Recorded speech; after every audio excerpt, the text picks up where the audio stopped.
Hello and welcome to Dad's Our Job podcast. This is your host Adam Neverborough and I'm joined this week by Callum. No Rob this week. How are we getting on? Yeah, Rob's having I'm all right. Sorry, Rob's having a week off. We were just talking about before we come on air. We were saying about where actually Rob is, and both of us don't remember. He did tell us, didn't he? Or is he just gone missing for the week? I think he did. Yeah, I think he did. But anyway, yeah. I think it's because he lost the quiz. Yeah, maybe he went into a strop. No, but he hosted it, didn't he? So I can't imagine. Oh yeah, I lost the quiz. Yeah, I lost the quiz. Do you know what brother you are? Oh mate, it's been a long week. It's been a hell of a long week. Oh god. Yeah. Who's How has your week been? Then? I will catch up with him at some point and do the quiz. But yeah. How's my week been? Yeah. Yeah, not great, mate. No. Yeah. Let's not talk about my week in a sense of work-wise. Let's talk about your week first. Let's do you. We always start, so let you start. How's your week been? What's your goals and own goals? Goals this week. Connie's decided to pick a ball up and start playing football on her own without any influence whatsoever. So that's a great thing. So I got a video sent to me today. Kerry was playing football with her in the kitchen, and she got a pair of claret socks. Funny enough, pulled them all the way up to her knees, and she said, "I've got West Ham massive socks on." So there you go. So I can't have raised a more perfect little girl for me, if I'm honest. But what about how's Bo been getting on this week? Yeah, so I'm going to be a bit boring, unfortunately, but I've been going on about Bo's potty training for the last couple of weeks and how much he's mastered it, and we're sort of, which is fantastic. So obviously it's still a goal, a massive goal, and we're winning.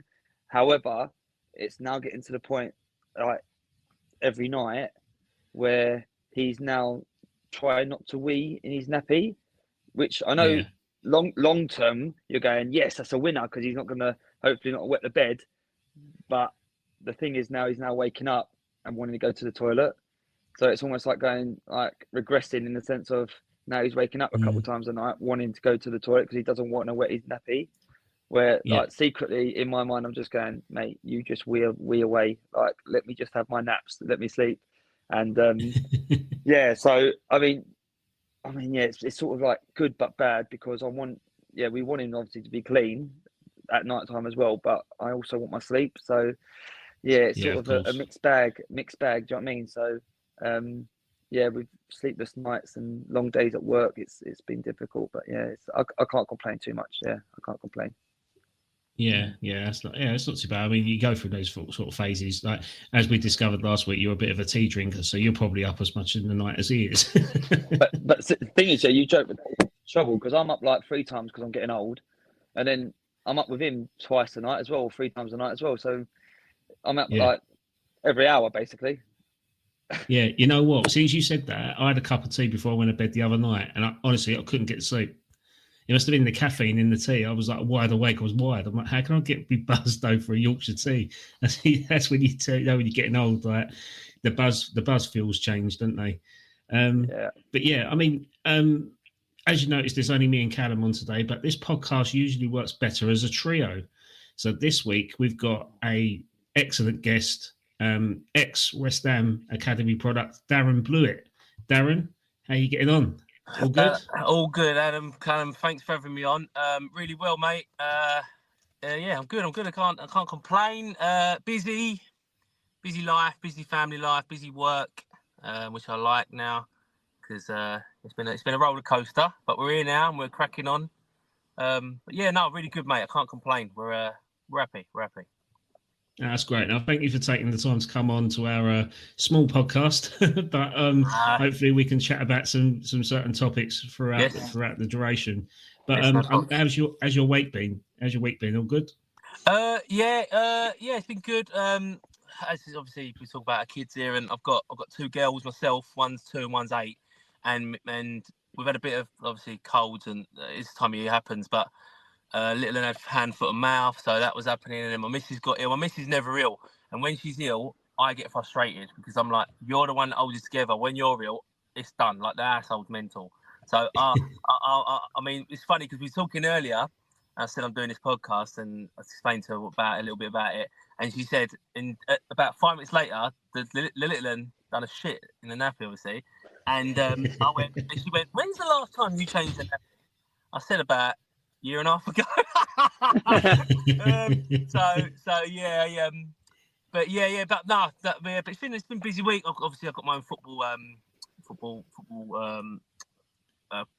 business, so I do sessions every day, and that's really busy. Took off the last 12 months, and I'm one of them where once I get into something, I'm all in, and I've probably took on a bit too much, and I went up and down, and balance was wrong, and I'm just recovering off the back of that a little bit. So we're slowing down a little bit. Obviously, this time of year does, but no, it's good. I like to be busy.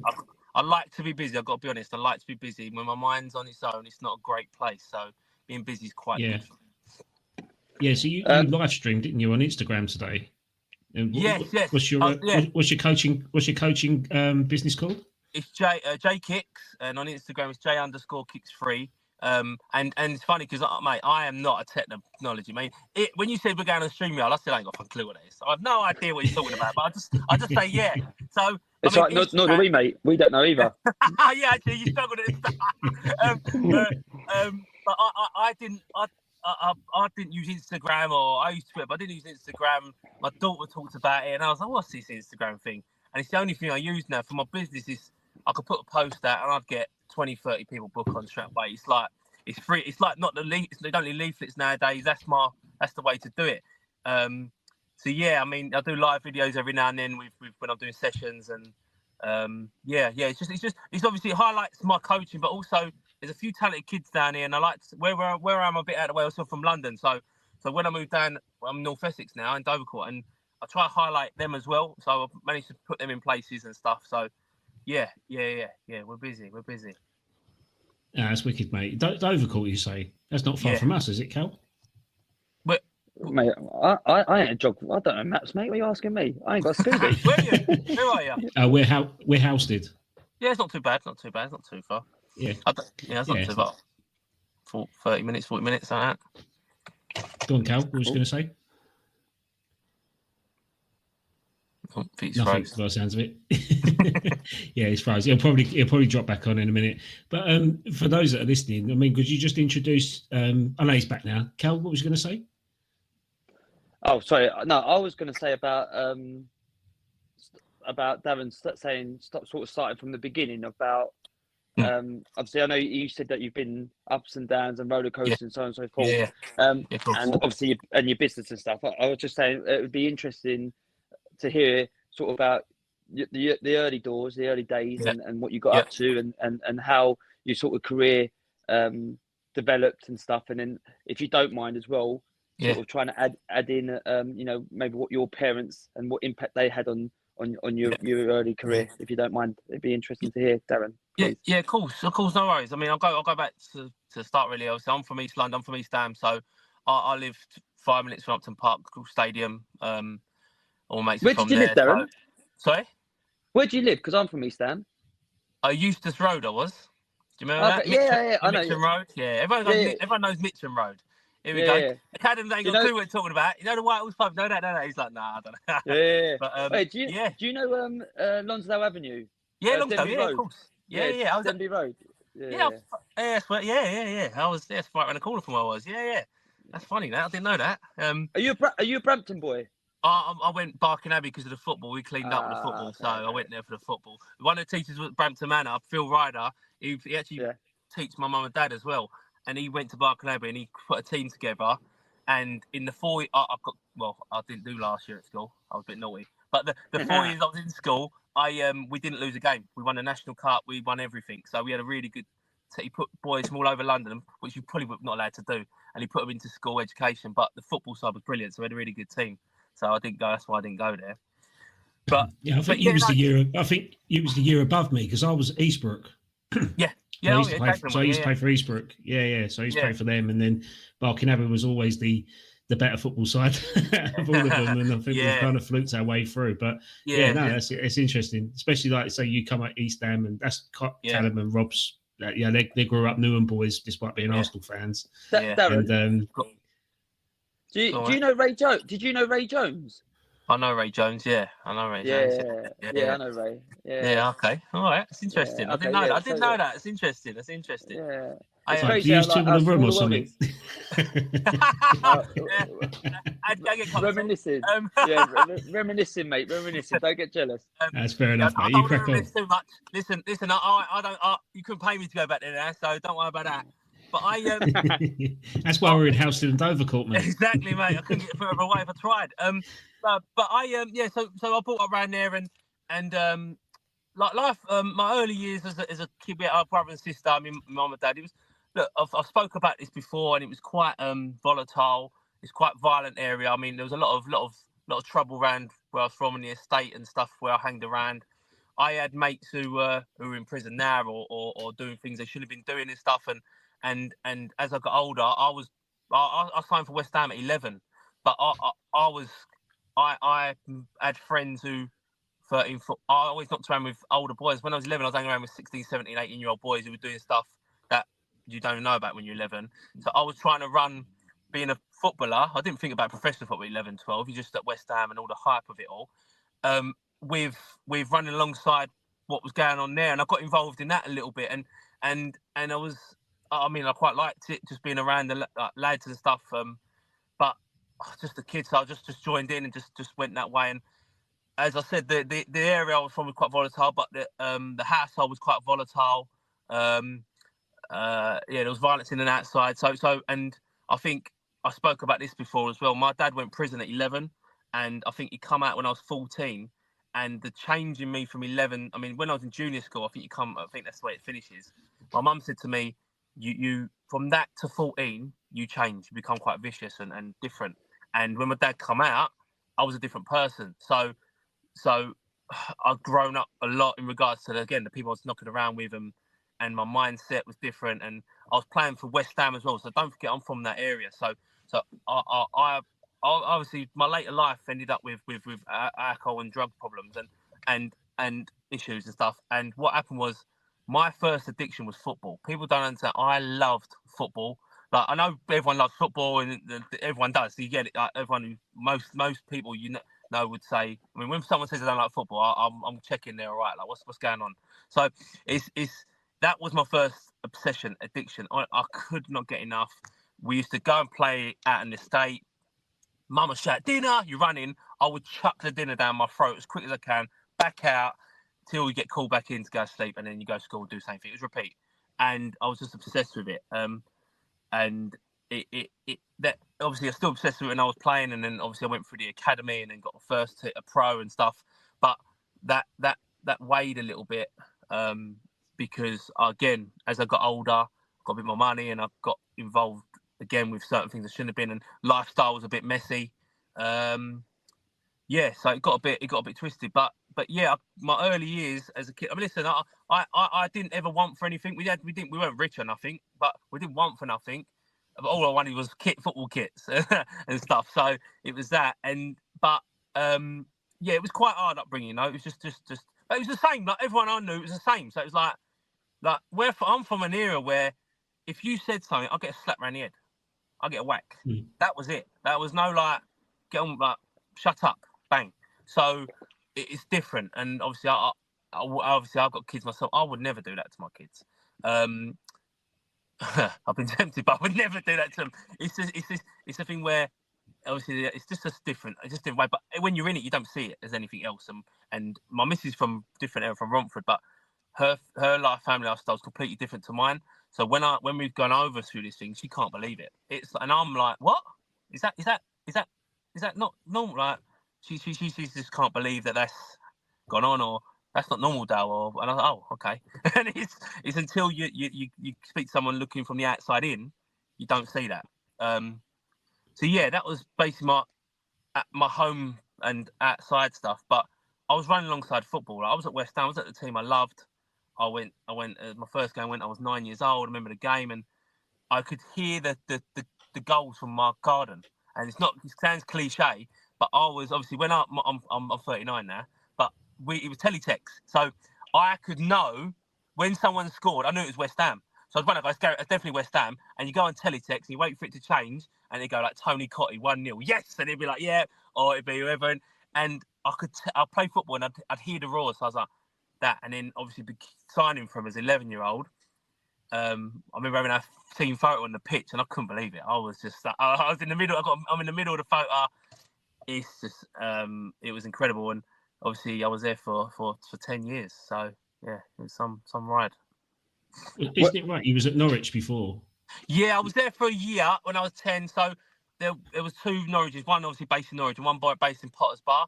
They had like I can't remember the name they called it, like Centre of Excellence stuff. But it was they basically we went in one training day, and we had a really good team, to be fair, really talented lads. But a few of them went on to play professionally. But they just came one day and said they can't afford to keep both going. You go and find other clubs. So we all went and got clubs quite easily. We was talented, but and I had a spread of all the London teams, and I'm a West Ham fan anyway. And I've still got the they sent you letters to my house with a West Ham headed thing, and I got one from Tottenham and Arsenal, which I'll never go into. No, and Millwall, and then Millwall was just I just went to the toilet with that and just wiped my arse with it, so that was pointless. Give me that one. QPR and teams that, and I went training West Ham for one day and just signed straight away. It was just like a fucking dream come true, because you just don't think about it. I'm playing Sunday League football, playing there. I never thought West Ham would want to sign me as that, and then I went through the academy, and it just got better and better for years until it didn't. But yeah, it was amazing, mate. So who are the notable names that you? Sorry, Cal. Just a quick one. So who are the notable names that you played with during the youth academies at Norwich and West Ham? Yeah. So Norwich, there was Johnny Mullins, the local Johnny Mullins, who had a career. But when I went to West Ham, obviously my age group. It's funny because my age group, by the time we got to 18, me and one other's the only one who got a professional contract. Everyone else got released. But the year below me was Mark Noble and Chrissy Cohen, who played for the first team West Ham and had very good. Obviously, Mark's had an unbelievable career, but Chris had a really good career. Chris I remember Chris a lot. Yeah, and I mean, I played with him a lot. They'd play up a year, and I'd play up a year. Then we'd play down, and we played reserve team football quite young. I played reserve team football at 15, which was the youngest ever at that time. It was amazing. So you go up and down, and you play. But Noble was the year below me, Chrissy, and the year above me was Elliot Ward, Anton Ferdinand, who went through the obviously had a really good career. So I was squashed in between that, but we played between both. And it's funny because Mark, obviously everyone knows Mark as a Canning Town boy, but Mark lived in Beckton. So I would as I told you, I was a bit wild when I was younger, and I'd be 15, and my mum would go to work because she works at a school called Plastic School in East Ham, and she would park her car in a car park, and I'd have a spare key, and I'd follow her to work, nick the car, and drive to training at 15. Which is, I mean, saying that now, I was just hearing myself then is unbelievable. It's mad. And I'd pick Mark up sometimes, and I'd pick my mate Tommy Laws up, and we'd go into training, and I'd have to. I mean, it's so mad. I mean, it's so obviously something really bad could happen, but I didn't even think about that. And I remember Tony Carr. I was driving down the A12 onto the Moby Dick where we used to go to Chadwell Heath because we trained at Little Heath. And I pulled up with the lights, and I've looked to my left, and Tony Carr's looking at me, and I've gone, oh my God. And I just went, and took my foot down and just zinged off. I mean, it's mad. It's such a mad, some things, and just denied or can't, it wasn't me. And obviously it was, I got caught in the end. But yeah, so Mark, obviously I've known Mark for years. I've known Mark for years, and probably for coming on to 25 years, you know. So we're not best mates, but we're mates. And Mark's obviously, what he's done in his career has been unbelievable. But we went through the same time, and I've spoke about this before. Again, he made his debut the day. Well, I was on the bench with him the same day, and I was supposed to come on, and I didn't. And he'd come on and play. I can't remember if he started or play. I think he come off the bench as well. And it's mad because that for me was a pivotal point, and it went that we both went that way. And until I'd done a bit of work on myself, I didn't notice all that. So, but yeah, I've known Mark for long. He's still a silly sod. He's still down to earth. He's still a boy. I love. He's such a good bloke. Like again, did you play with his brother, David? David, no, that wasn't his brother. He was at West Ham though. He was at Arsenal and West Ham, wasn't he? Is that the one you're talking about? Yeah. Was that not his brother? No, it wasn't his brother. No. David was at West Ham when I was there. I don't know if they're cousins, But they're definitely not brothers. Definitely not brothers. Oh, okay. No, but David was at West Ham.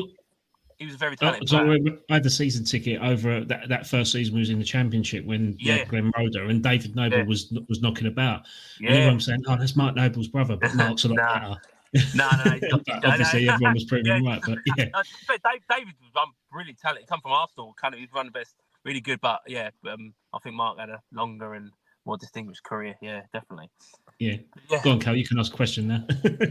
Sorry, Darren. I was just going to ask. You mentioned about obviously being 9 years old and obviously going over to West Ham and hearing them in the garden and us boys have talked quite extensively about when we fell in love with football, when it sort of that click was like, oh no, I understand the love of the game.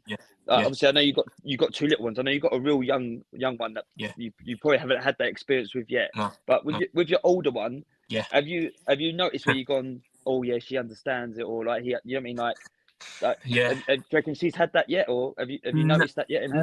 No, and that's been my fault. That's not fault, but that's been on me. And I explain why, because she's a dancer anyway. She does dances. She loves it, and she's obsessed with it 4 or 5 times a week. She does it. But with West Ham, I didn't go back to West Ham for about 10 years. I didn't go back there. I pushed it away. I really struggled with that. I was very resentful towards them. Had a lot of really just anger towards the club. Just what happened and stuff, and I just couldn't go back there. And it's only been the last couple of years where I've got contacted by, I played in a charity game last year, or maybe this year, sorry, DT38 one at Dagenham Redbridge, and all the lads come back, we played together, and I've been invited to a few events and guests on a couple of them, and I've got back with the old lads, and they were like, yeah, look, like they're I'm talking about Adam will know, like that core, the 3 years where playoffs, FA Cup, I was there. I was in the squad all the time. I travelled to most of it. I was training with them all. But when I got released and all that happened, I didn't class myself as a first team. I weren't part of the lads. But when I went back to started seeing all those lads like Jimmy Walker, Elliot, Bobby Zamora, Paul, all that group, they're like, cool, well, fucking you start. And I think I just a lot of self-pity. Like I just couldn't. I don't know. Just really struggled with it. And then so with my sorry, going around the houses a little bit, but with my daughter, it took so long for me to get to that stage. Because Mark Noble's last game at Upton Park, I was on the way. I was on that day, and in the morning of it, I couldn't go. I don't know if it was because of the environment, and obviously I got a close affiliation with Mark and stuff, and I bottled it. I just couldn't go, and I just had to ring my mate. I said, I can't go. I'm so sorry, I can't go. And I struggled with that, and obviously I played in his testimonial as well, and that went really well, I thought, but. I mean, honestly, if I told you what happened the 3 weeks after that was just utter chaos, and I struggled fucking terribly with it. And that was sort of the next 5 years after that happened was fucking terrible. So that's the thing. But it's funny because December the 21st, I think we got Brighton at home. I'm taking my daughter for the first time, so oh wow, I can't wait. I cannot wait. But she watched me play football, and because I live in the area I live, and I coach a lot. I've coached over 600 kids in the last year, so I know a lot of the kids who go to the schools here. A lot of them walk around. Everyone sort of knows everyone. So and I'm like, there's a football guy.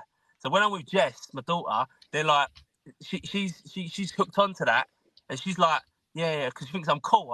I'm 39 and wear my cap back to front still, but like, it's like, yeah. And I try to. It's nice to hear that because normally she's like, oh, you're embarrassing, Daddy. But I think she thinks she quite likes that. She thinks because they all know me, I'm cool. I'm not. I'm a mug. But I mean, it's nice for her to see. I think, and because of the football, I've never pushed her, but I'm taking her. So she doesn't know yet either. So Although I've got to say something, they were corporate tickets, and I did do a podcast yesterday, and I went a bit mad. So I don't know if I'm invited then. Am I changed now? We'll see about that, but I'll go anyway. Whatever. So yeah. Decent. That'd be good. That'd be a special day. That will be. Yeah. You got to make the most. Got to make the most of it. You got to make the entire day of it. And yes, it's that first game. Yeah. That's going to be inbred them for the rest of their life, isn't it? So regardless of the result, because do you remember your first game at all as a fan? Blackburn at home 2-2. Shearer scored a header. I was in the Bob end. But I remember it all. It's amazing. So it's just so clear. Yeah, it's just so clear. And yeah, I think even if she isn't obsessed with football, I bought her a few kits over the time she won, like the Messi pink one because it was all the fashion stuff. And she's like thing, but she can strike a ball. And when that happens, I'm like, oh, darling, get out your feet a bit more and kick for it. And I start getting all tactical. And my missus is like, just fucking let her play. I'm like, if she gets it a bit more, she could really whip that. And she's going, and I'm like, fucking just calm down. See, this is, I've got, obviously, you might need that. I'm very like, I'm always moving. My mind is always ticking and stuff. And I struggle to sit still and stuff. And so I'm always like, what about this? We can do this, we can do that. And my missus is like, just fucking slow down. I said, no, I've already made her a professional. She ain't even fucking got her boots yet, you know? It's one of them. So, That's it. but yeah, I think it's just love for her. I love my kids. So it's good. It's good. Darren, I think actually you've just hit on a big point, because I think a lot of the people that we sort of, or listen in, sort of have that, obviously they love football. Yeah. And a lot of them are parents, and ultimately, I think, we all have that dream of, I suppose, firstly, we have that dream of just our kids being happy in whatever they do. But let's be honest, if we could have them playing football, we'd all be buzzing. Yeah. So, I mean, I've got another two questions for you, really, is sort of, when in your career did you go, oh, I can really make something of this? Mm-hmm. And the second question is, for those parents who have got ambitions, or their children are sort of in and around that age, what would your advice be, or what sort of approach would you have with your kids to nurture or support them in their aspirations of sort of going forward and pursuing a career or enjoying football? What's your takes on that? So the first question, so my first, where I thought, hold on, something's happening here, I think I was 15, I might have been 16, and talked about him earlier. Glenn Roeder was in charge just before he got ill, and he really liked me as a player. So I was training with the first team at 16, very young, not every day, but when they look over to the youth team, bring him over, come over. And I was coming over more and more, and I was thinking, fucking hell. And I was in the squad one game, and it was Nottingham Forest away, and I was like, wow, this is mental, like at 16. And then I played in a reserve game on the Tuesday, and I got sent off, and in like 5 minutes, and then I got sent off on a Saturday for I went back to play for the youth team. I got sent off again, and on the Monday morning, I went in just thinking, I'm with Glenn, I'm with the first, not with the first team, but I'm like, fucking, I'm doing well here, blah blah, whatever. And people don't believe this. That I walked through the reception where they used to have the office, and he come out of nowhere and he smashed me up against the wall, and I could not move. Like I couldn't move. Glenn Roeder smashed at the wall, and he held me out. And he said, "Fucking listen to me now." He said, "You have got a chance." He said, "You got a chance." I was shitting myself, yeah. And I've been in some mad positions in my life, and I was just like, "What?" I think because it's football. And he said to me, "You've got a chance here." He said, "You keep getting sent off, I will fuck you off." He said, "I'll get rid of you straight away." And he said, "But if you get your head right and you play, I know you can play, and you've performed already, you'll be back you'll be involved with the first team. Within 2 years, you'll play for this club." Obviously, it didn't happen, but he really liked me. And then within a few weeks or so, I was back training with him, and I thought, hold on, like there's something happening here. Obviously, I was going home telling me mates and my dad and all that stuff, and they were like, fuck. And I was just like, yeah. And it's funny because at 16, probably 17, I mean, it might be ego, might be whatever, I backed myself massively. I couldn't believe the players were playing in front of me. I was so like that. I was like, how is Malky Mackay playing in front of me? And I'd go in the outfit, I'd put my points across, and I'd be like, well, I played reserve with him the other day, and I fucking cleaned up after him. I'd done this and done that, and I really was quite focused and headstrong, and probably. I mean, it got me in trouble at times because I smashed a couple of players in training, and with punches thrown, and got sent in and stuff. And but I was there. I was on that. I thought, wow, this. I might actually play for West Ham here, because you don't, as I said, when it came through as a kid and obviously being at a professional club, I didn't think about being a professional. It's not like you think about the money or the thing. You just think, fucking hell, I'm playing football for West Ham here. What's going on here? As a kid, you get the kit, like you got the kit and you got you go home, you got this like, a pair of boots, and it's like, well, fucking hell. And then that comes after time. And yeah, I think I was knocking on the door in regards to being around it at a very young age. So that was probably the first instance at that age. But I think that's quite rare. And even now, I don't see that loads. So it's funny because it's funny because when the time I got released at nearly 22, I was back training with the under 18s. So I went full circle. But yeah, I mean, the second part of your question was what advice would I give to parents? And it's hard because obviously everyone's parents are different and everyone's environment, everyone's upbringing is different. But I think for me, like my if it was me, my philosophy would let them make mistakes, let them get on with it, and then but always be there for them. Always be there to fucking go get bang. I lacked guidance. I had no guidance.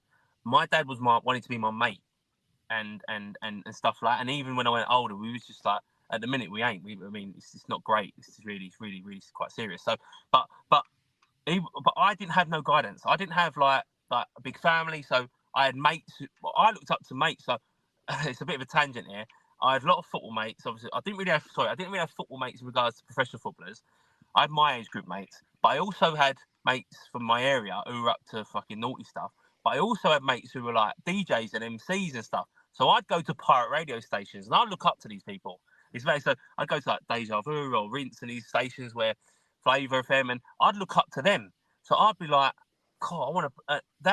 That was my obviously, and Julian Dix, by the way, and Paolo Maldini, but also them. And it's like I was looking up to them, and I would rather have like I would always say to my daughter, I said to my missus, I said I'm gonna let her just find out things for herself. But the minute she needs me, I'm there. Like that's it. So you need that, and I think you need and guide just a word here and there is enough sometimes, I think. And I think what my advice would be, if you're 15, 16, don't get involved. Let them get on. They're going to make mistakes. They're going to fuck up. But the minute they do, right, come in. And you need to have that chat, have that conversation. If it comes again, then it gets a bit more serious. You have to say, "What? This is not acceptable. This ain't the right way to do it." I didn't really have that. Mine was just avoid that situation because he's quite a volatile person. I'm quite hot-headed, and I'm getting about 6 foot by now as well, by the way. So it's like, is that so? So yeah, it was sort of that was what I lacked. That, and it went through. It's funny because even up to when I was an older man, I still don't know guidance at 30. I was fucking around with it was just complete. Yeah, I've always lacked that. And again, I'm not blaming anyone for what's happened in my life. I mean, nothing. Things have happened, but I believe I couldn't. My kids will never lack that guidance through sheer from my side anyway. If I could do something, I'll do it. And I think a word here and there is enough. Because the thing in regards to football though, football's changed so much, and the environment has changed so much, and I think kids have changed so much. So my daughter could never. If I pick my daughter up and put her in where I'm from in East Ham, she wouldn't last 2 minutes. She would cry. She would just be like, "What's going on here?" Be different. And I think that's the difference. Kids different. They are. I believe they're more. They're not hard's the wrong word, but I don't. I'm not. But more. I don't know. They're not soft. I'm trying to find the right word, but they need. They're just different. They're just completely different. The world's changing with technology, and they lack communication skills, which is something that I really push on my football stuff. I mean, I really am on that with the kids, not kids as 30, 40, 50, 60, some of them, but I'm on that. Even that age, they really struggle now, I think, to hold a conversation. They're quite reserved and shy and stuff. They're really hard, and I just try to build that environment where you can talk to them, because the minute you get that going, even if it's at that age, you don't really understand. I think mental health, it's not that thing, but it's just saying something, and they go, yeah, something, and it just starts a conversation off. So I think that's one thing I think kids lack that now, communication skills. Where I didn't lack that, but I lack complete guidance, and I always say I was older from the age in certain aspects. I was a fucking baby in other ones. So it was and eventually it went and all hell broke loose. But yeah, that's basically I'll bring that's that. very similar. That's a very similar sort of insight, really, because Cal, you've got exactly the same experience, haven't you? Like, obviously, you worked in East Ham, and then you moved out to Essex and stuff, and you can notice that the sort of the change of the attitudes and stuff is so different, isn't it? Like, Cal, do you want to elaborate on that a bit more? Because obviously that's your sort of area. Yeah, I mean, so I work in education, and so yeah, I mean, I agree with a lot of things that you were saying in the sense of kids. I mean, communication is a lost skill. You know, they're not used to communicating in the sense of it's because it's all text or short videos and stuff. Actually holding conversation with children and building relationships is ultimately difficult. And a lot of kids that I speak to, and probably the same as what you're trying to do within your coaching, is you know, if you can build that within children, they're already 5, 6, 7 steps in front of everyone else because they can't build relationships, they can't hold a conversation. And I always say to children, you could have all the skills that you want in the world, you can get 100 GCSEs or 100 A levels, but ultimately if you can't hold a conversation or engage people, you've lost them. You know, let's be honest, all industries of work now, it's about communication, especially as you get older. You know, it's you know, can you hold a room? And if you can't, then you know, or if you can't express the knowledge that you have, then it's lost. You know, I've got kids who are, as you say, naughty, or sorry, not naughty, that's the wrong word, but you know, or challenging, or have difficulties. But for me, they're some of the best children because they know how to express themselves. Because they're used to doing it, because you know, they can't control their emotions. So the only way they can control their emotions is by, you know, talking to you about them so that you can help regulate them. So even though they find it difficult at the time, actually long term, that could be beneficial because they can actually express themselves better than the children that are academic potentially that can't, because they're fantastic at writing it down or texting it, but not actually expressing it verbally. So I agree with that. it is It's very much like that. It's very much like that with footballers nowadays, isn't it? Like, obviously, you get your Mavericks, don't you? And you know the issues that they have off the pitch. Like, you just look at Wayne Rooney, for instance, like where he come from and the troubles that he had off it. But on the pitch, he was one of the best in the world. And you kind of like you kind of use your energy from another experience and put it in a special area, and you benefit from it, don't you? And that's like Di Cannio's another one, Payet's another one. They're all troubled stars, aren't they? And but they were unplayable on the pitch, weren't they? Effectively.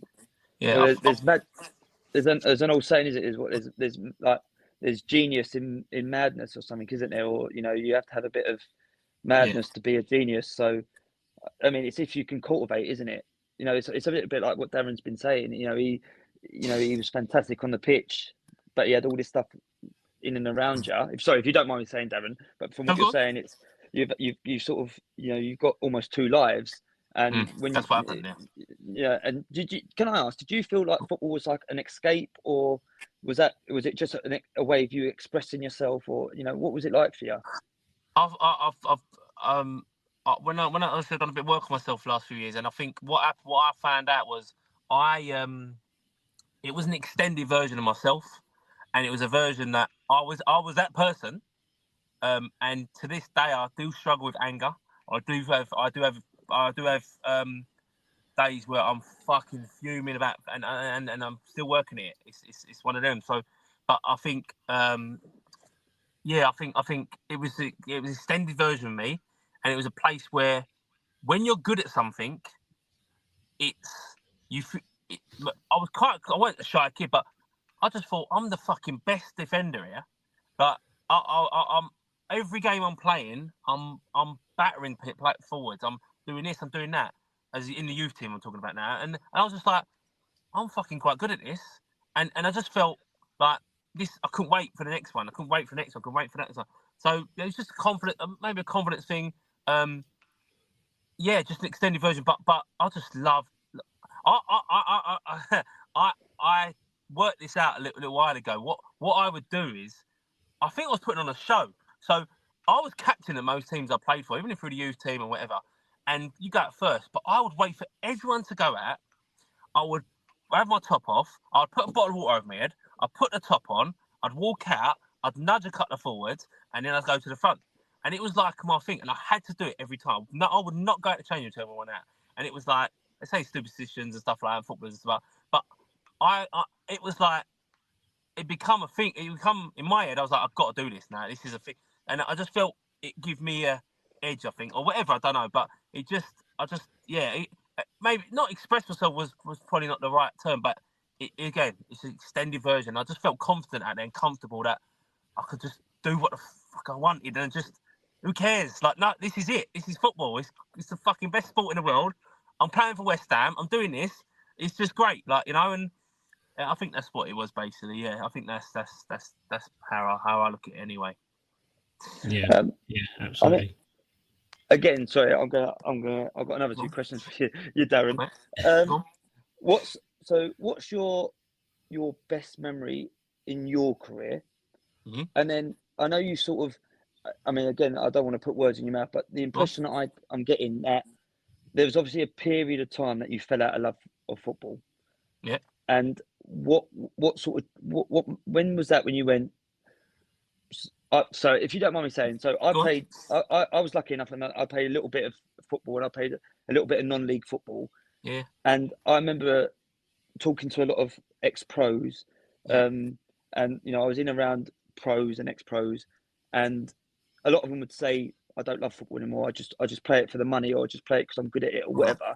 And I know for me, even as a young kid, I found that shocking because I just loved the game. A bit like what you're saying, I just loved it. And I remember talking to people, and they would go, "Yeah, I just do it because I'm good at it, or it pays the bills." You know, I think I said before, I had a little spell at Watford with Sean Dyche and stuff, and you talk to people, and they say the same sort of thing. And yeah, so it'd be interesting to hear what you say about what the moment when you went that this is the pinnacle. This is you know, whatever you've done, this is the pinnacle, and also a period of time when you go, I really don't want to be here anymore, or I'm just doing this because I have to, or if you don't mind. The first one's quite hard because I didn't actually get to the pinnacle in my eyes. I didn't reach where I believed I was gonna. So, but I obviously had some great memories. Like, I had some unbelievable. I mean, one sticks out in my head was he was actually in the youth team. I was under 17s because he was under 17s, under 19s reserves then. And we went to Japan and we won this tournament out there. We played at the Osaka Stadium, which was where the World Cup was one of the stadiums there. And they had about fucking 40,000 people there. It was just, and we didn't know nothing like that. And we had like, we had a meal with the team we planned the night before. It was all different. Like, I was just fuming, like, why are we fucking eating with these? You know? It was just like, but we done that, and then I played there. And the whole environment was different. But it was the first time I felt like I was in a stadium where I'm in a proper stadium. I'm a proper footballer here. Obviously, being on the bench for the first time for West Ham was incredible because it weren't that day. It was the day before when you walk past the fucking. It used to be a team sheet on the wall, and your name's on the team sheet. And I was like a kid, like, yeah, it's running around, fucking high-fiving everyone. And that moment, I can feel that now. I can feel my younger self just fucking so buzzing. I think I got probably a bit I wasn't really a crier. I never really have been. I one of them where I hide, like, go and stand in the corner on my own sort of thing. Not so much now, but when I was younger, yeah, I cry all the fucking time now. It was that moment. I fulfilled that. I think them two. Obviously, I've been to the Millennium Stadium a couple of times with Southend. Sorry, when I went on loan, but I didn't play, so that was a bit thingy. But which is weird because it's a massive stadium, and because it was League Two to League One, there was like 30,000 people there, so it felt a bit, and I didn't play, so it was a bit thingy. But I've got moments where it was just them. It's just nice, just moments where that I can remember stuff like that. What was the second part you said? So it was a case of we fell out of love with it. Yeah. So I have two moments. So when I got released from West Ham, I'll fucking press that fuck it button harder than I've ever pressed it in my life. So I got to 20, 21, nearly 22, and the way I still to this day, and not bitter because I've had to let go of certain things because otherwise I would be fucked. The way they done it, I still believe. I know it's quite a ruthless. People don't realise football's quite ruthless. It's fuck off and then see you later. It's probably not as bad now, but it was like fuck you, see you later. So I was there for nearly 11 years. I've come through the system. I joined as a 10, 11-year-old. I was really highly thought of. I'd been around it for years. I was falling out at the end, but whatever. And I just went to the training ground. The season's finished. Still wasn't told if I got a contract or not. In my head, which was a bit crazy, I'm thinking I might get another year here. Although I'd been out of the team and out of the picture for about 6 months, I fell out with Pardew, and he just fucked me off. And I was just like, well, I wasn't going to get nothing. But in my head, I'm thinking I might do because no one said anything. But I got home and someone rang me from the club. I still to this day don't know who it was. Just said, "Hi Darren, it's blah blah blah." I can't remember what he said. Just that you know, your contract won't be renewed. Thanks for everything. Bye. Done. And I was like, I don't even see the C word, but you fuckers. And I first of all got really angry, and then I was a bit upset, and everyone like, I think my nan was there, my mum and dad, and like, what's going on? I said, I don't fucking know, but I've been released. I don't know. Like, I had an agent at the time who was fucking useless for me. His Mark's no actually agent. That's why I put busy with him, I reckon. Bigger deals with him. So I was like, but yeah, and I was fucking fuming. I was so angry, and that I went from then, and in that gap from there, I could have gone to a couple of clubs, gone on not trial, but gone for a couple of training sessions, gone and played for a League Two team, and then gone again. That weren't where I was at the time. I was like, fuck this, and I went to like the Greek islands. I took my mates, I had a few quid, a few mad stuff out there, and I say I was quite young. So what was I then? 21. Yeah, 21. So yeah, there was obviously drugs, there was women, it was just mental out there. Just got on a thingy, and I come back to the fucking. I just come back. No one knew who I was. I just fucked off. My mum, no one knew who I was, and I come back, and a week before the season, thinking my phone would ring, and it fucking didn't ring. For funny enough, and I was like, well, what am I gonna do now? I thought I'd have a club, and I ended up going from a Premier League team. So I was a Premier League squad player. Right? Well, I didn't play. I was a Premier League squad player. To playing in the Ryman Premier. It was about a 6 league drop, and I was like, and I went to Billericay, and I said, my mate was there, Billy McMahon, who was at West Ham. So he said, come down. Lee Hodges was at West Ham. He was there, and he was like, come down to it. I said, where the fuck's Billericay? So I've never even heard of it. It's only half hour from London, really. I was like, where's fucking Billericay? I ain't going to Essex, fuck them. And I was just like, it was just like, yeah. And then I went training there one day on a Thursday, met everyone, and then I played on Saturday, and I fucking loved it. But for that period, I fucking hated it, and I didn't love it. I say I loved it. I loved the lads, and the problem I had though was I got in that mindset of a non-league player very quickly, and I was training. Instead of training every day, your body's like a machine, and I felt so strong, and you just feel fit, and you're eating the right foods, and you're training, and you've got the right people, and all that stuff. And then when that goes, you get in that mindset, and obviously I'm quite a complicated head. I have quite a mad head. So for me, it was very easy to go down this fucking mad route, and I just fucking it just didn't work out. I could have gone back into league club on trial to Peterborough and stuff like that, and I just went, no, I'm happy here.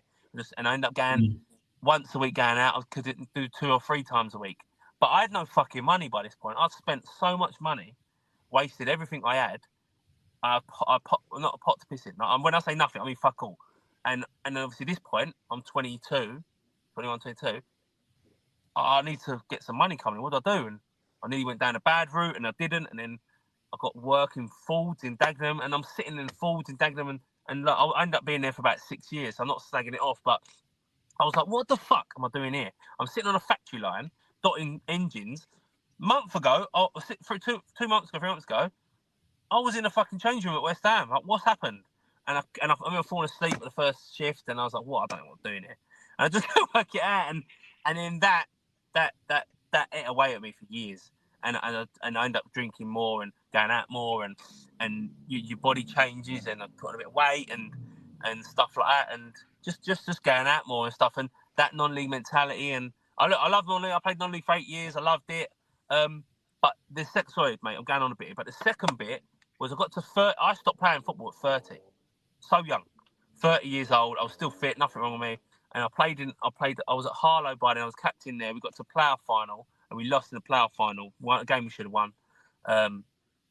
And after the game, there was a few things going on, and I'll give one of their players a bit of shit, and he gave me a bit of shit. And as soon as the game finished, everyone ran on the pitch. It was their place, so LDS fans on the pitch, the player on the pitch, and the lad come over to me, he ran in my face, and I clumped him. I sparked him, and I just went, what am I fucking doing? Like, what is going on? And I walked off the pitch, and I never played football again.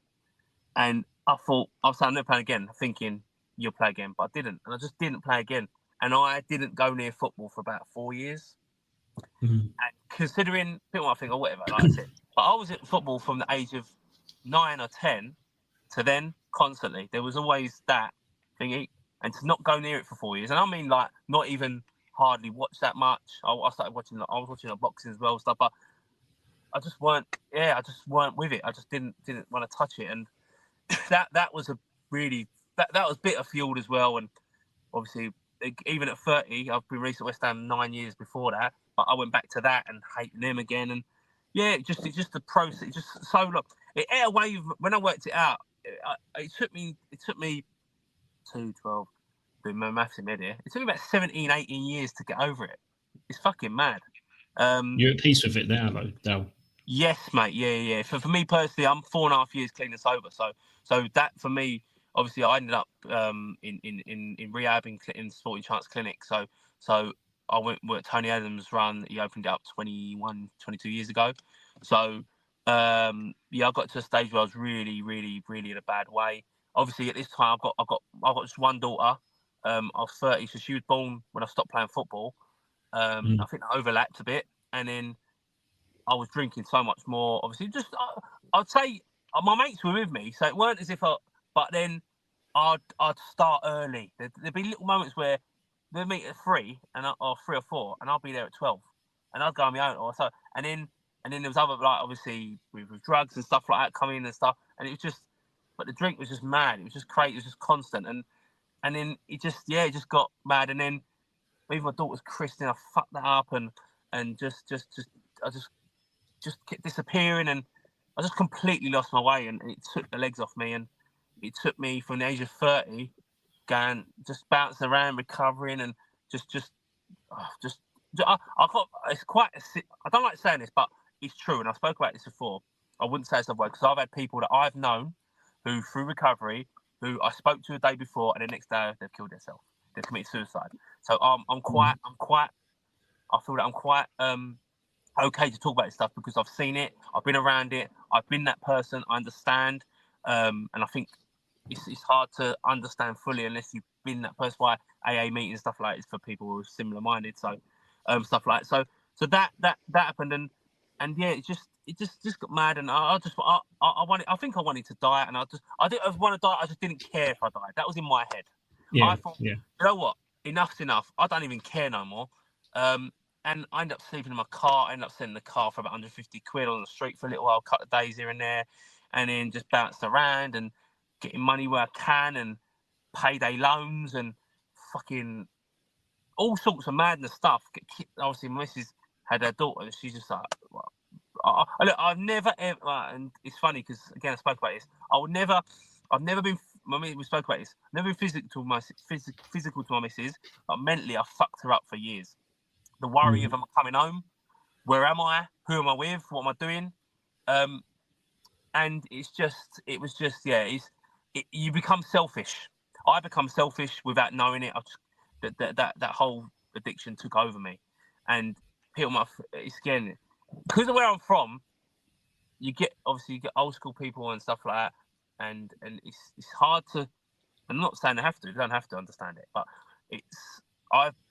if you told me 4.5 years ago that I could not have a drink a day at a time, I would have said, fuck you. Like, no way.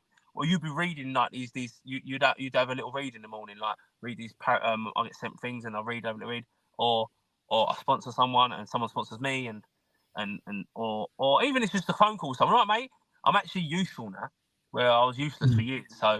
So it basically, mate, it just went a bit mad and went very, and I just didn't care. But it got to that point where I didn't want to go into the clinic. I refused to go.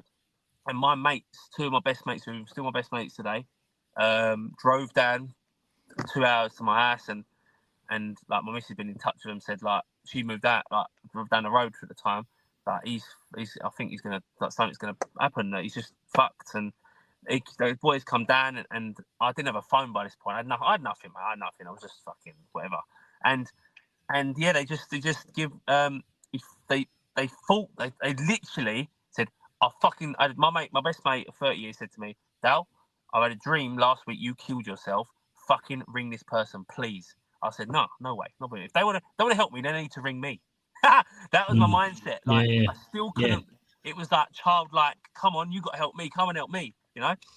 And this is the matter. So when I'm saying this stuff now, if someone who doesn't know me from 5 years previous, from around this area, they would not believe it. They couldn't believe it. They wouldn't be able to. That's not who I am. I'm not that person. And I struggle to see that person now. I have my moments. I have points where the kids are driving me mad. There's noise. There's fucking mess. I'm falling over Lego. I'm fucking got LOLs going out my toes, and I'm like shit, and it's just mental. And I just struggle with. I got to be honest. I struggle with, like, my missus does loads. I feel like this is quite an old school mentality. I feel that not my role as a dad, but I feel I'm a protector. I feel like I want to protect my children. So if they need me for something, I'm going to be there. Yeah, I'm going to help them. I'm going to I'll be there if they hurt themselves. Yeah, and some people won't agree with that, but that's how I felt. That's how I feel. And I mean, all the other stuff, I'll do my bit. Look, I'm a cook. I cook and stuff, so I'll do my part. All right, so don't fucking think I don't do nothing. I do my bit. But yeah, it's been a magic to get to that, and then go into the clinic. And when I went going in there, you're in there for 4 weeks.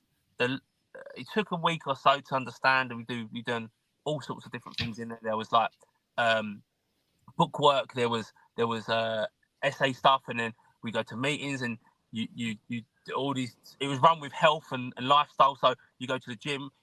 Basically what happened was I had no fucking structure in my life. I'd gone from having structure. I've gone from told when to wipe my ass as a footballer, when to do this, when to do that, to I don't know if it's day or night. I don't know. I'm putting shit everywhere. It's all mess. I didn't know what day it was, and I had no structure. And what happened was that gave me structure. The first week I was finding structure. 6 o'clock, 7 o'clock, you're doing that. 8 o'clock, you're doing that. 9 o'clock, you're doing that. And I thought, fucking hell, all right. And then there's little things I heard that worked, and it got better. And the last week, I didn't want to fucking leave. I refused to leave. I refused to leave, and I was fucking all over. I didn't want to leave, but then it just happened. Yeah, it just went and. I've got a couple of questions. I mean, Dal, we've spoken off air at length before, and you made a comment that I've got to bring it up. When you said that your kids, your youngest daughter is your recovery child, and your missus hates you for saying it. She's not a fan of that. But how much? Obviously, with the issues and the troubles that you've overcome, which we're really proud to hear you do that. And do you think you've become a better father because of the experiences that you've had? We've had that, because before I went in that clinic 4.5 years ago, the 2 days before, I was with Jess, and obviously she was, 3 or 4 then, so she don't know nothing like stuff anyway. So she's never seen me with a drink or nothing like that. So it's funny, like it's whatever. But I was there, so I was with. I haven't seen her. I'd seen her on and off for like a month. But I kept saying, I want to see my daughter. But I just wanted to drink and get on it. That was my main thing at the time. That was my mindset. But even them 2 days before, I was with her, but I wasn't with her. I couldn't fucking concentrate. I was over here. I was looking over here.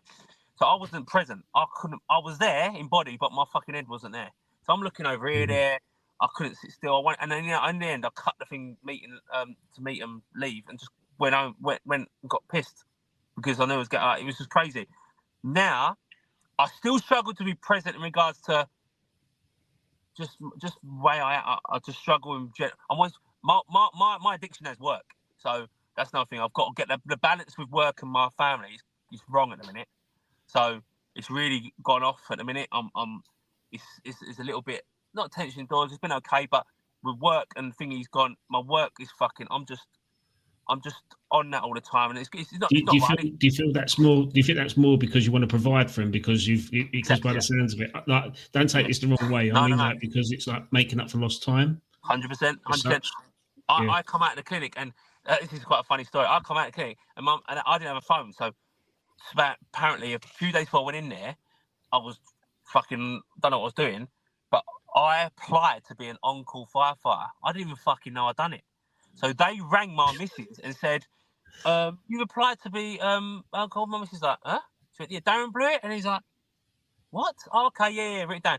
She said, "No, you applied to, when I come out, you applied to be on-call firefighter. I'll go down there." And I was like, "What?" And I went down there, done the training, and within fucking 6 weeks, I was a firefighter. So it's quite mad. It's quite a big thing quite early. But what happened was, I've done that for 3 years. I only left in a year ago. But it was just mad because I was just like, but what I done with that was when I come out there, because I've done so much bad shit, not shit that I just hated that I'd done, and just I needed to just let go of it. I wanted to do things for free. I was doing voluntary stuff. I've done sports stuff for nothing. And I've done the on-call, but with all due respect, it's fucking shit money. And it's really, I mean, like, it's like cut 300 quid a month and you're doing 100 hours a week. So it's like not a lot in regards to that. So but I was constant on that. And I didn't think about that. Even in recovery, I didn't think about the money I've wasted and done that. But this football's kicked off big time the last 12 to 18 months. And this is something I'm good at, and I'm good at organising it. And I've been able to monetize it, yeah? And I used to think that's a bad thing, but that's not a bad thing because I was like, and you're right, exactly what you said is spot on because I said to I've had this conversation with Mrs. I want to be able to provide and protect and not give something back because we've had good times, bad times, but just be what I want to be. I want to be that person, you know? So yeah, you're right. You are right with that. And yeah, that's exactly what it is, mate. That's exactly what it is. Yeah, no, that's a good mentality to have, and like I say, you're putting full head, and you put your family first, which is something that you've not probably been able to really have clear foresight on, haven't you? No, definitely. No, that's good, mate. That's good. You pat yourself on the back with that one, mate. Go on it. Yeah. So, yeah. Okay. So we don't want to go too deep into it and stuff, but what's the next step for Darren then in terms of your coaching badges you want to get into? I mean, you've already tapped me up as a scout already. Yeah, you're sorted. This guy is the fucking walking, talking championship manager. I couldn't believe the fucking knowledge he's got. I was like, ridiculous. I don't even know what he's talking about. I was going to pretend and go, oh, yeah, and then Google him. But I thought, nah, fuck it, I'll just be honest and say, who is this? Like, unbelievable knowledge. Couldn't believe it. Yeah. A bit like Rain Man sometimes. It's a bit pathetic, you know. But yeah, I'd say I love football, but in a different sense. Like I like watching it rather than playing it. Yeah. One, because I can't play it. No, but I'd say what's your next step? Are you starting to apply to get your coaching badges, and are you looking to coach at actual semi-professional clubs? And so I've been an assistant manager at Harlow. I played for, and he's at that sort of level, at non-league for level, and Brentwood as well. So I've done that. Obviously, have you not tapped Dixie up yet? Well, something nearly happened actually in the summer. I nearly went there at Haybridge with him. So that nearly happened. Because you played for Haybridge, didn't you? No, well, it's funny. I was going to say to you. So it's a funny one.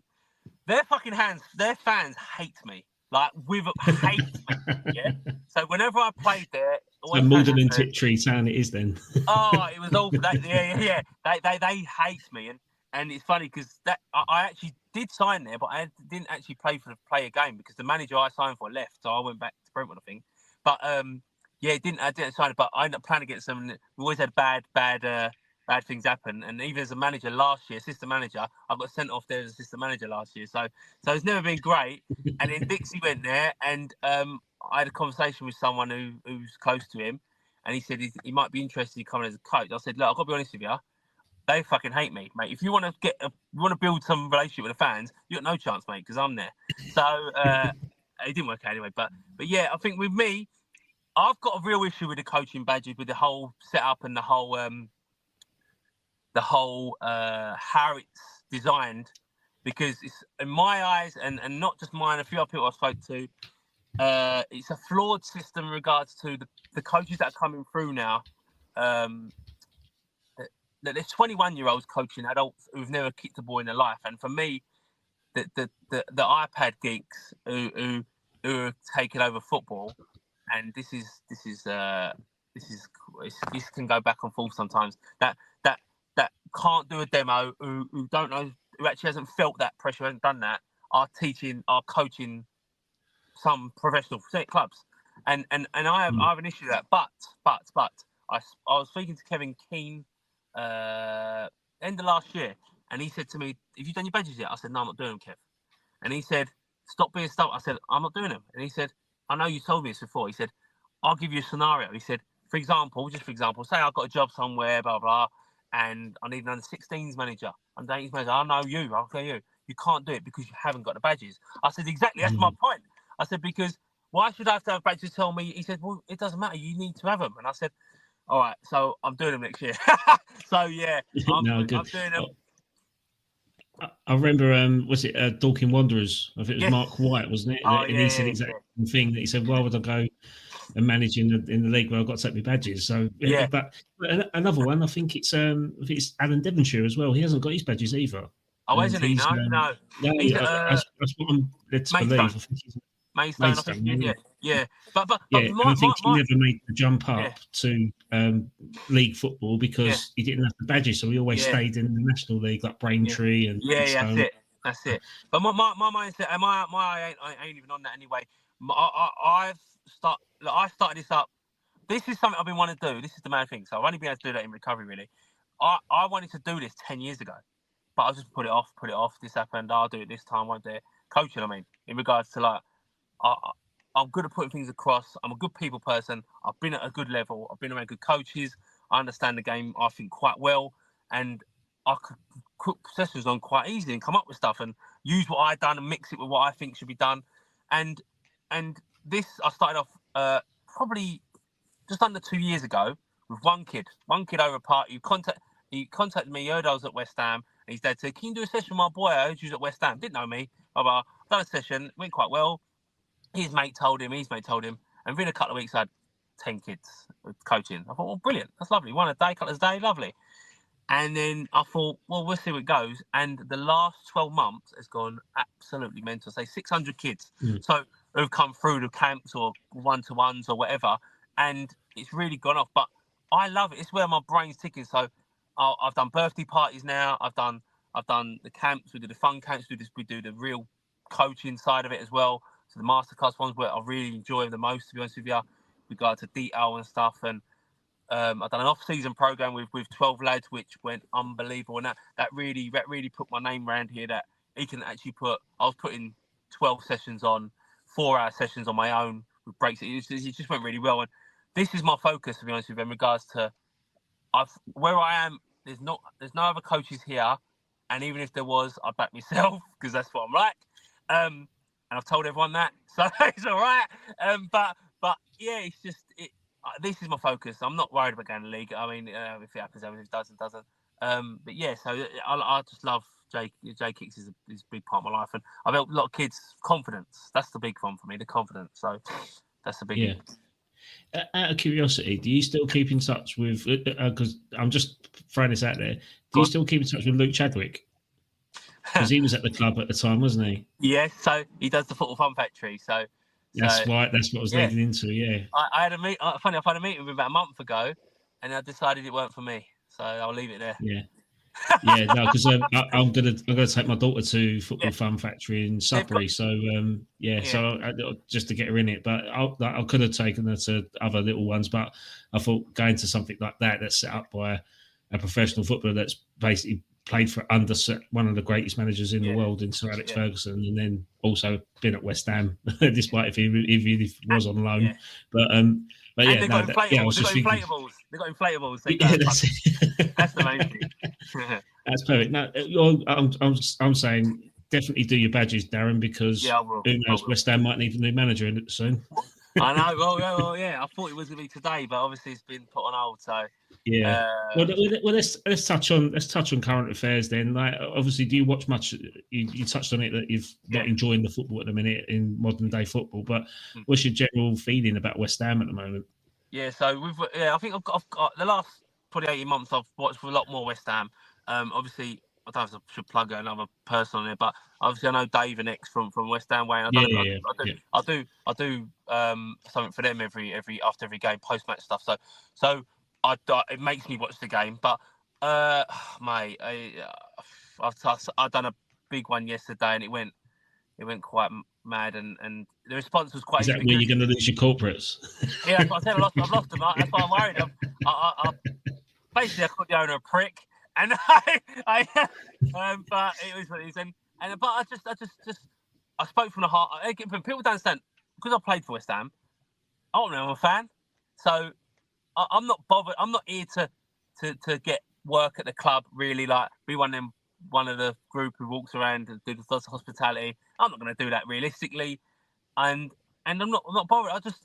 I can only say what I feel, but also from a place of, I'm not just going to shout and rant. I'm going to back it up with some substance and say, like the goal the other day. Okay, I don't want to get technical here. The goal the other day, I could have just gone. He kicked it around. He run around and scored. Well, I said that was a shambles because of this. He should have dropped off. There's no pressure on the ball. Blah, blah, blah. I broke it down, and I think people like that because it's all really good shouting, because you get loads of them divvies that shout. But if you can break it down, it's like, oh yeah, no, I didn't realise that. Yeah, it's okay. And only because I've done it and been taught it, and that's the way. It's analysing with conviction, isn't it? And exactly backing up the opinion. Yeah. Yeah, I think so. But I just think, in regards to West Ham, I think the manager has to go. But I don't matter who you put in there. I don't matter. We spoke about this earlier. And you said, I don't think you. When I said Pot, I don't think you're a fan of that. But I think it doesn't matter who you bring in. It's wrong at the top, because it's quite clear now he's an evil little man. So there's my other corporate gone. So it is, but but I. The thing is, the owner can't hold you responsible for his actions. At the end of the day, if he'd done all the right actions, it wouldn't be calling him these names. But that's like he's got to learn from his mistakes, and hopefully. With the appointment of Lopetegui, he has learned from that and needs to learn to trust the people he's employed to do that job. That's correct. Yeah. I think it's just with Lopetegui. Sorry. He's learned from his mistakes before, hasn't he? Because he gave all the reins to Pellegrini, and then that all ended up sour, and we was in a massive financial hole because of that. Yeah. And then Moyes come in and steadied the ship and fixed it. But then, I say we've put in an infrastructure in place to avoid that mistake, so the manager doesn't get a full bill and end all in building a team. The club builds the team, and we get a head coach in to get the best out of them, but just not the right head coach for me. But Callum's an Arsenal fan, and last week myself and Rob done a live recording reaction, and that was fun. Did you? Yeah, it's definitely worth a listen, just to see how calm and placid I was despite the 5-2 loss. But Cal, what's your thoughts at the moment in terms of Arsenal's fixtures, and it'd be good to get Darren's opinion, being an ex-player himself, and talking about another club and seeing how they progress. I think for Arsenal, it's we there's a good structure. I think. Historically, we've always been well managed as the hierarchy. I know that you touched on not being happy, but I think we've always been, a well-run club, and they've got a structure in place or a guideline of what they want to do, and they've always stuck to that within reason. I think they've sort of broke it for a few players, and it hasn't worked, and they've sort of gone, no, this is it. And I'm more thinking about wage structures and things like that, and they've sort of tried to keep up with the times. I think the current team. We've got players in now that we missed through our what me and my brother call sort of the 19 years of the end of Arsene Wenger, which a lot of Arsenal fans would say, Arsene Wenger was awful at the end, but actually, if you look at the team that he had to still get top four on a regular basis. Is pretty much incredible, because when you got people like Senderos and people like that, and he's getting no disrespect to him, he's still a still a professional footballer, so he's no mug, but with the standard that was around at the time and still get top four football, it shows what a genius I think Arsene Wenger really was. But with the current team, and I know we've lost a few games, and But you've had 2 years of competing for the Premiership title. You're going to have a drop off. Let's be honest, as you see from Man City. You know, no one can stay at that level. But I do think with people like Gabriel, Saliba, Rice, that core, it's really put us in a position to compete. Where again, like I say, 5 years ago, 4 years ago, we weren't. Let's be honest. And I think that they built a team around them players. So I think the structure's right. And I think it's just ultimately having a bit of luck. Things going your way, and we go on to win things. But I just think we're in a good place. Even fan base, I think I've never seen it as an Arsenal fan in my whole life, where the fans are so behind it, and there's an atmosphere, and it's almost like my generation, sat there and listened to Highbury Library and all that for so long, and it's like, well, actually, we've got the season tickets now. We've been dying to get it off, our dads or our even some of the granddads and older people, and it's sort of filtered down now to us, and it's we're sort of taking advantage of it and trying to bleed our kids into it. So I just think it's a happy feeling all round at the moment, and we've got a manager who's passionate, and a chairman that seems to want to back us with certain things, and so for me it's quite exciting. But I think we've got a good model at the moment. Darren, what's your thoughts on Arsenal at the minute, being just a neutral at this respect? Just think you've been spoiled, Callum. I think you've been spoiled, mate. Yeah. That's what it is. That's what it is. It makes me laugh because my like you're talking about. I get exactly what you're saying because I agree with you. I like come forward with players like that. I mean, the era that was going on there as well. But you don't even know this player. I used to watch fucking Matthew Rush and fucking these players who were just like West Ham in the night. Like, I don't care about success for West Ham. I mean, I love them to win stuff, but I'm not expecting anything. Like, so this is where my whole philosophy around it always different to some other people. That I don't ever think West Ham are going to win anything. So if we have a little cup run and we get thinking, all right, well, that's good.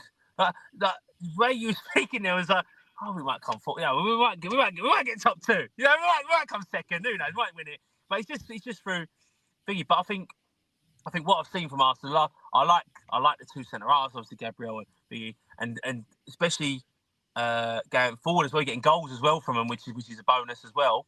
That was a big one, wasn't it? That centre half pairing. So I mean, look, Liverpool runs at the minute, so it'd be interesting because Man City fell off a bit. So it's gonna be an interesting run into the season, and I think we'll just stay up anyway. I think we'll just stay up, Adam. We'll be all right. It's interesting you touched on, and you said that you don't expect anything. I mean, I have a regular debate with friend of the show, Nigel Khan, on More Than Just a Podcast, and he always criticises me at the fact that I've got high expectations. Oh, really? And my counteract with that is the fact that, well, the club are the ones that kind of installing that level of expectation. I mean, they don't have to spend £100 billion on players. They don't have to go out and do a montage on our new manager. No. They don't have to go out and say, we've sold out 97% of our capacity and tell us how much money we're earning, how big our stadium is, brand new branding and kit deals and all that. They don't have to say all that, but they do. So then as a fan, it's like, well, we've got all this luxury. We should be competing more. Our level of expectation rises because you're kind of selling the club to us as saying that we're in a conversation for trophies now. Yes, we did win a Europa Conference League, but we should have won that anyway, considering who was in it. But now it's like, well, we should be best of the rest, challenging for a top 6 place. That's how they're kind of portraying it. I mean, maybe I'm just gullible and I'll just believe everything that they say, and the older generation could say, no, don't you remember we're West Ham United? So I think you're right, but then you all the things I get, but then for me, you just have to look at the starting 11. Just look at the team, and then go, that ain't a team that's going to just come just below the top 4, because they bought a forward. They ain't had a focal forward, West Ham, for fuck knows how long. Because the two that obviously they had, if you look at Antonio and Ings, I mean, I looked the other day and I thought, this is 2010. Like, what's going on? I mean, Antonio's been a great servant, brilliant. He's still thinking, but I'm not he ain't getting 20 goals or 15. Ain't pushing you to that. Ings is saying He's never got 20 goals. No, he's never got that's 20 what I mean. goals. So it's just not. I look at. I get what you're saying, but I look at it just. I'm looking what's on that pitch. Are we going to do? And I just it's just it doesn't. It's for me that doesn't work. So, but yeah, you're right with the move. And I mean, I don't even want to start because I don't even want to move. I don't want to talk about the move. We'll save that for another podcast, Darren. I told you I could talk. No, it's fine. No, I say we'll definitely get you back on in future to talk about those sort of things. But yeah, in terms of like current modern day, I mean, you touched on, Lopetegui. It was breaking news tonight that he's going to be given an additional game now, and Wolves could be his last game. So what's your thoughts on that? Obviously, they kind of held the fan. Again, it's the level of expectation again, because you've got all these ITKs and sources telling us there's going to be a decision in 72 hours, and everyone's expecting him to go, and now he's still here. Well, I got told by someone quite thinking that it was done. He was gone, and today, and then someone else was coming in. So, I just, I don't know, mate. It's just, I don't know why he's staying for another game, because this is what happened against Newcastle. So, again, I broke it down the other day. I said, we went and beat Newcastle, and everyone was just like, oh, forget it now, we're fucking flying. It's like, look at the overall picture. Again, Callum might not, because he's always Arsenal fan, not watching it. We beat Palace. We were terrible. So people get piped over. All right, you still want to win terrible, that's fine, but we weren't great. And for me, I was still looking at it going, we ain't fucking nowhere near it. And then we lost, and then obviously that, and then we beat Newcastle. It's like he's on the edge. I just won. He's all right now. What's going to happen Monday? If we beat Wolves, a bad Wolves team, then fucking what? Oh, he's all right now. We're going to stay. Like, it doesn't make sense. And also, as the manager, if that was me as a person, they don't really. I don't think Sullivan didn't want him anyway, or something like that. So when you're looking at it, I'd be a bit. Oh, fuck this! I'm going. See, like you don't obviously want me. Everyone's thrown a spotlight on me. I've only been here a little while. No one wants me here. Most of the fans don't want me here. He's got some bollocks or two, to be fair, to be on that touchline still. But for me, he's I don't understand it, from being honest. It doesn't make sense, and it doesn't in my eyes. But maybe bollocks. The thing is, he was never. Like, I've said this multiple times, and Callum will think it's a broken record at the minute with me saying it.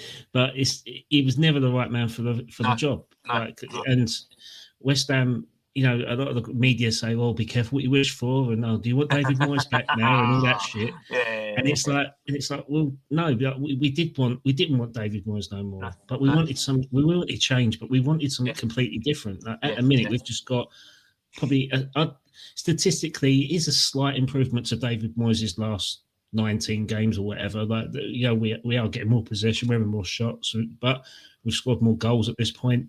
But it's just inconsistent, and he's just not getting the best out of it. I mean, there's a number of coaches out there that we could appoint, but our owner will refuse to pay a compensation for it, and it would always be a freebie. I don't think he's ever got a manager out of contract.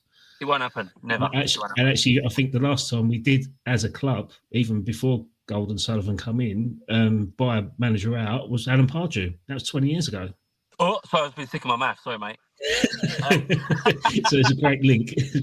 But yeah, for me, I wanted someone a bit more pragmatic. Not saying Lopetegui isn't reactive, but he's making a lot of substitutes. But a lot of the substitutes that come on are very, well, why are you taking a striker off when we need a goal sort of substitute? It's very confusing. But let's say, sadly, that I called it. I said he was going to be one of the first managers to be sacked this season, but then I also said West Ham could finish top four, because it was that. It was one way or the other, isn't it, with that appointment? But the realistic side of me is probably going to come out right on that. But yeah, so obviously Lopetegui was as you said, was going to be given the sack, and someone else is going to come in. But according to reports that have come out tonight, is that Graham Potter was offered a deal to the end of the season, which he rejected. Yeah, well, don't blame him. That's why Lopetegui is still in a job today. Yeah. So, who would you have as a replacement for Lopetegui if he does go? Well, I know who Callum's going to suggest. Who am I going to suggest? You like your boy, the Daesh. Oh, the Daesh. Get him in. Can I just say, I know you mug me off, but I mean, I was only with him for a little spell, and for me, his man management. I played obviously. I was lucky to play a lot of football as a youngster, and I've never felt so calm and relaxed, and as if I could just go and enjoy my football under anyone else other than him. And like I say, he just seemed to take pressure off, and I think as a gaffer. Yeah. That's what you want. Someone who just will let you go out and play. And I think, especially at that level, when when the pressure is really on, to have that is priceless. I think, and I think he's a top bloke, in my opinion. And he stands up high. See, Bob ain't here, and you're still getting it. No, but you're right though. I mean, he's got a certain man management quality that kind of. Is very old school and missed in the modern day game, isn't it? And I think that's why he kind of retains a lot of his jobs. So Darren, who would your pick be? Well, I say I spoke to you about this. I would love Potter. To be fair, I went with Potter, but the more, especially today, I've been looking at it a bit more. I'm maybe swaying towards it now. I like the Carrick one because he's young, he's dynamic, he knows the club. And I said Potter, but it's just something. I spoke to you, didn't I? I said, there's something, I don't know, that this works with him. I don't know what it is. I'll work it out and I'll tell you another day. But for me, I like the character. I think young, I want enthusiasm. I want dynamic playing. He knows the game. I'd love to see it because my whole thing with playing football, play on the front foot. Like, this is the whole point I got with Lopetegui. From the start, play on the front foot. From the start, he sits in. So you invite pressure, and then they score, and then you can't get your half for the fucking old half, and then it struggles. So even at home, he doesn't play on the front foot. My whole thing was, I think we played Chelsea, and the first 10 minutes didn't get it right. We just sat in. And I was like, and it got deeper and deeper and deeper, and eventually they scored and scored. Even I don't care who it is at home. Obviously, you've got to be mindful and stuff, but press from the start, go high, just get to go high, play, and then you might win it up there, and then you can play there. So my whole thing is that I like people on the front foot and being dynamic and going for it. So I think that would be a brilliant option. I don't know whether that would even happen, or I don't know. He'd have to pay for him, wouldn't he? So I don't know. Yeah, that's it. That's right. Yeah, so and I'm a big fan of like dipping into the Championship and looking at managers, especially with a West Ham connection like Michael Carrick. Yeah. But then you've got another one there that's a leader and a bit of a cult player at the club, and that's Scott Parker. Scott Parker's doing wonders at Burnley at the minute, despite the criticism that he's receiving off the Burnley fans as well. Another one is Liam Manning, who was a youth coach at West Ham as well, and he tore West Ham the new one twice last year in the FA Cup. Yeah. But the way you described in terms of playing off the front foot from the off, and I think there's only one manager that does that in the Premier League, and he's been, his team has been well known for scoring within the first 2 minutes of games, and that's Thomas Frank. Thomas Frank would be an excellent shout for us. I did say that, but I just didn't think that was realistic. I just didn't think, again, because that's the part, it just wouldn't happen. I would love it. I agree. I think it'd be a great one, but as I said, look, I don't want to keep repeating myself. I just think it doesn't matter who, because that above that is just a bit of a mess. And again, obviously, nobody's involved somewhere, but he's not, and that Tim is involved, but he's not. It seems like that. So I might just ring up Mark and say, Mark, should we come down with the boys and sort this out? Because what's going on, mate? We've got to do something. What are we doing? Come on. That's it. Don't need my coaching badges. We'll do this. It's fine. That's excellent. I think it's a nice way to sort of just finish up and sort of close the pod. Darren, what would your advice be to a young pro or a young professional, young boy trying to make his way in the game? What advice would you give him, mate? Don't be afraid to make mistakes, but learn from them. Don't be afraid to make mistakes, but learn from them. I wasn't afraid to make mistakes, but I didn't learn from them. So, don't be a mistake. and yeah, that's exactly it. And my other thing is just be kind to yourself, because there's gonna be times where you're gonna think, oh, I'm shit, oh, I'm no good, or this, that, other. It's hard. Yeah. So, but that definitely was how I would look at it, because it's a big one. It's hard, mate. It's hard. People don't understand. It's a fucking hard business. It is. It's hard, but yeah, that'd be me, mate. No, brilliant. No, it's a good way to end it. And Darren, a personal one, not just saying it because you're on our podcast, and Mate. I just want to congratulate you on your recovery, mate, because I Thank think you, mate. seeing your progress on social media over the past 4 or 5 years is phenomenal, and I think you're in a really good place at the minute by the looks of it. And just keep up the good work and keep smashing it, mate. Thank you, mate. I really appreciate it. Listen, thank you very much for having me on, boys. Really enjoyed it. No worries. You're more than welcome to come you. on whenever you feel like it, and go past your bedtime. Yeah, I know. This is late for me. I don't just go out now normally. Fucking. Yeah. Late. Thank you, boys. Nice one. Cheers. Thanks a lot, mate. All the best, mate. Cheers, mate. Bye. Bye, mate. Cheers, Callum. Cheers, Ed. And thanks again to Darren Blewitt for joining us this evening to share his career, life stories, and sharing the problems out off the pitch as well. So, as Darren mentioned, he suffered from addiction and mental health issues, and without the help of the Tony Adams of Six Addiction charity, it could be a very much different story. And those that are suffering from the same addictions and mental health issues that Darren had suffered or similar, then please visit www.6mha.org/6addiction and get in touch with this fantastic charity. At Six, they believe that a 90 meetings in 90 days commitment is the best and most effective treatment for someone suffering from addiction that will get you on the road to recovery. So again, please visit that website if you're in need of help. Thank you again for listening, and we speak to you soon.